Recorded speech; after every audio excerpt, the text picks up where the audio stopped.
On today's episode, we're welcoming Sonal Bahl. She's a career strategist, podcaster, and founder of Supercharge, which is a career advisory firm. She has clients in Europe, Middle East, Africa, North America, and Asia. She's also a former HR director, and she served for almost 2 decades in an HR leadership role, spanning over 3 continents. And she's worked in amazing firms such as GE and PricewaterhouseCoopers. So Sonal, I'd love to welcome you to the Business 360 podcast. Thank you for being here. Thank you for having me, Rishabh. It's a pleasure. Absolutely. Absolutely. You know, what I want to get really into is that you hear a lot today about career strategists.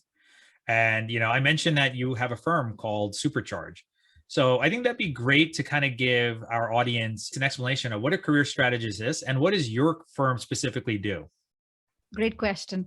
The firm sounds very fancy. It's me. I'm a solopreneur, and career strategist also sounds very fancy. And I'll unpack it for you. We have a career. Ideally, we also have a strategy, meaning we aren't always happy to sit in the driver's seat. We're not always happy to sit in the passenger seat.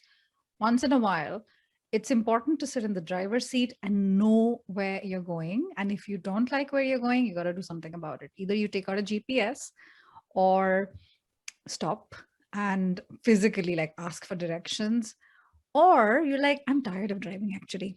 I'm done. I want to take a break. I'm going to sit in the passenger seat and I'm enjoying the view. So I'm sort of stretching this analogy a little too far, but that's really what it is when it comes to career strategy. There's intention, there's reason, and there's focus. That the thing that you do today ties in with your plan for yourself long-term, your dreams long-term. And a career coach, a career strategist is someone that helps you make that happen. And with your company, won't call it firm, but your practice, Supercharge, who are you specifically serving? Yeah. So I specifically, well, I'm on social media. So I think that the content I put out there helps everyone, which sounds like a mistake. But honestly, it doesn't matter how niche you are. When you're on social media, people resonate. Even if let's say my audience is senior people, but a lot of the information is universal, right? So I work in 2 ways. One is one-on-one, and the other is in a group. My one-on-one clients are 2 types. The first is people with, 15, 20, 25 years experience, director, vice president at the C-suite, and they're going through some sort of transition today, whether they are currently working but miserable, or they don't have a job anymore and they were laid off after a very, very long time. And their sense of identity is very close to their career, and not having a job has actually been like a big blow to their self-esteem, to their pride, and to their identity. So that's my first type of client. And a side note there, not everyone is looking for a job. They also sometimes want to work on things like executive presence. How can I get taken a bit more seriously in meetings? How can I have a stronger personal brand?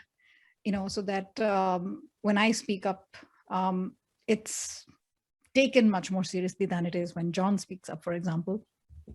That's client 1. The second type is returners. Returners are people who've been on some sort of a pause, sometimes a couple of years, sometimes 10 years, for typically those classic 6 reasons, right? Family, health, etc. And they used to be pretty successful, but they are a little bit lost. And I work with them to get them back on track. And the reason I've chosen these 2 types of clients, I forgot to say the first one, the senior level clients, the condition I have that I work with them is people who've lived and worked abroad, and they speak multiple languages. That's very important to me because I identify a lot with what they're going through. So classic like expats sent outside for an assignment, 3 years, 5 years, whatever. And the second one are returners. So I've been in the shoes of both these types of people, which is why I work closely with them. And the second type it's a group. It's a group coaching program, and it's very mixed. And it's fine because they all have the same agenda. They want to have a job they love, and I help them get there. Well, I appreciate that explanation. It's very relevant because there's so many people in those shoes.